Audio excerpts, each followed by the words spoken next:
We know that providing people with access to information and ideas makes the world a better place. But we also know that it's critical to engage responsibly and that our business decisions must always be aligned with our company values. The recent events in the Middle East put the internet front and center.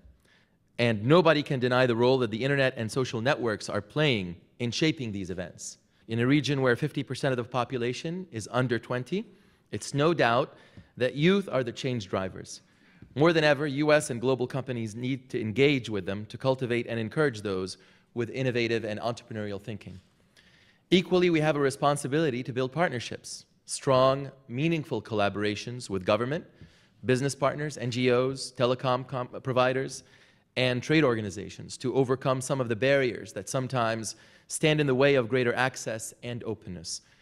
And we view this discussion at core as a human rights discussion. It's about how do you promote free speech, free assembly, free association, and create, as Ahmed said, an open platform, a neutral platform across the globe that allows people to communicate openly, honestly, and with their rights of privacy protected. I think we're succeeding. I feel very good about the support we've given to these new technologies and these activists. There's more coming, and it is, I think, an essential role not only for the U.S. government, but for the other governments and the private sector to play. I want to just finish and say a word about the corporate sector. We can't do this alone. Companies need to play an affirmative role in maximizing free expression and privacy, and some have begun to play and are playing a leadership role. And I want to again single out Yahoo, Google. Bob Worston is here from Google, Microsoft. Those three companies have stood up and played a role in the creation of and the development of the Global Network Initiative. An essential piece of this collaboration, whether it's the GNI or other multi-stakeholder initiatives, is that the public have a sense of confidence that what's being discussed and proclaimed exists in practice. Security is very important, and it's security to create exactly what kind of society. It's the kind of society where rights are enjoyed, where human dignity is possible for all people. So thinking about these two things together, very often people like to put them in opposition, but in fact, as Secretary Clinton said in her most recent speech on internet freedom, they are each necessary to make the other happen. Even in the worst countries we can think of, at the end of the day, there are good cops in those countries pursuing real murder and kidnapping. And I think that's really important because it means the traditional human rights framework, the traditional human rights analysis we might use isn't always a good fit necessarily, because in their original conception, human rights or even constitutional rights were really directed primarily at the duties of states. And it becomes a very different proposition when our town squares now become an online space. These companies don't have proactive strategies for how to deal with these realities, for how to deal with the human rights risks that their businesses pose and how to mitigate that risk. They could find themselves very much complicit in human rights violations committed by states, and could very much find themselves in the headlines with resulting damage to their own brand and their reputation. And I think one of the things that companies should be looking at is what is the human rights record within a given country, within a given area of the country, et cetera. Is the rule of law strong? Is there an independent judiciary? And what are our possible mitigation strategies if we do get that uncomfortable call from the government official and we don't know what to do? Part of the assessment process that the GNI has set up is really meant to help companies learn from how the principles have been working in practice in their business operations, and how to improve their processes based on that learning. And so these are supposed to be living documents and living guidelines.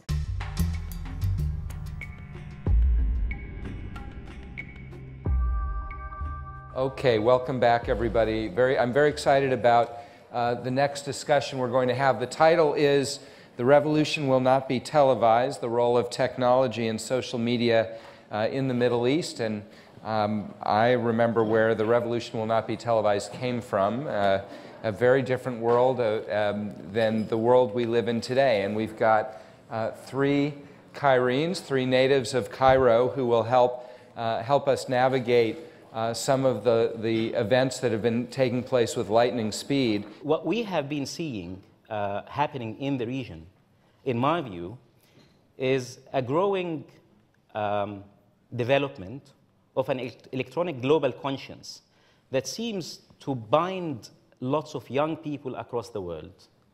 Those young people have probably the same ideological differences that we have, but these differences do seem to play a less important role in their lives as it played in the lives of their predecessors, of the previous generations. And you can see that the Twitter sphere or our social communities in Yahoo or Facebook had lots of young people coming from different directions, but at the same time they were going more or less with the trend of what is happening, and they were all supportive of the global trend of people represented by these electronic communities and the extended conscience to better their lives and the lives of others. So by going online, you assert that I count, and you also use that assertion to challenge authorities of various kinds. Unless you were connected to the human rights community in Egypt, you would not know what was going on. But when Khalid Said was beaten to death, when Wael Abbas put those videos on, any Egyptian now who was online could see that this could happen to me. It put a face to it. It's not now just this kind of anonymous 13-year-old boy who was tortured to death in Egypt a few years ago because he stole a few tea bags.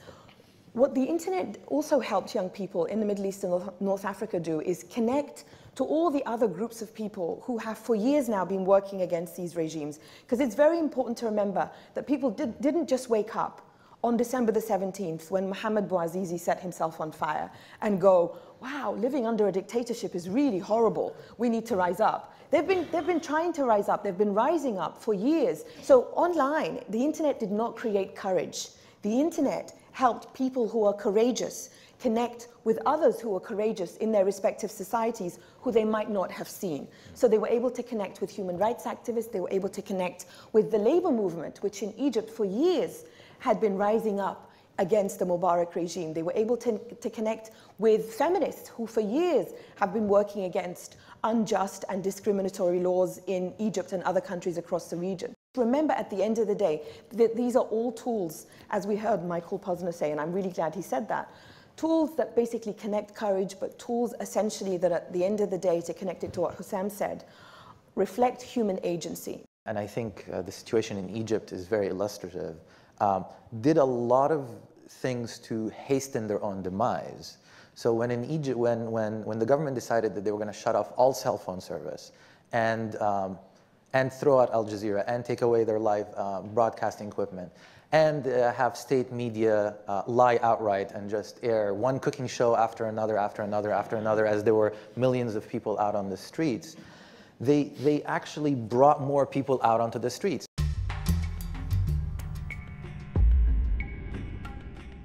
This session is more purely about the creative force of technology, how technology can be used to generate more economic activity, particularly in the places where it's most needed and amongst the populations who need it most.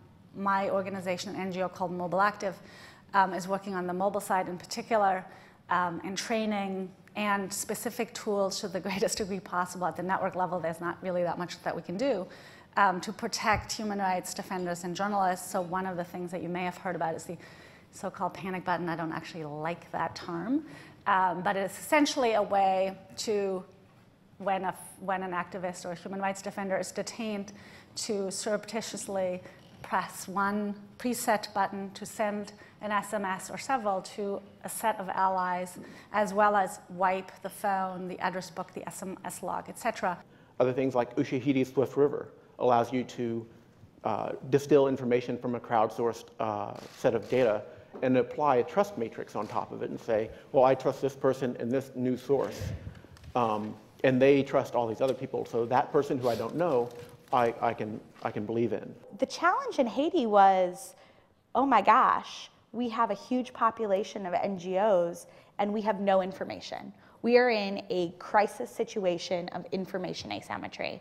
They have lost not only people, but the ability to actually articulate what the needs are, the ability of for the US government to understand where should we be putting food, where should we be putting security. Oh wait, we don't even have radar to land the planes. So we need connectivity. Connectivity is the baseline of our emergency response.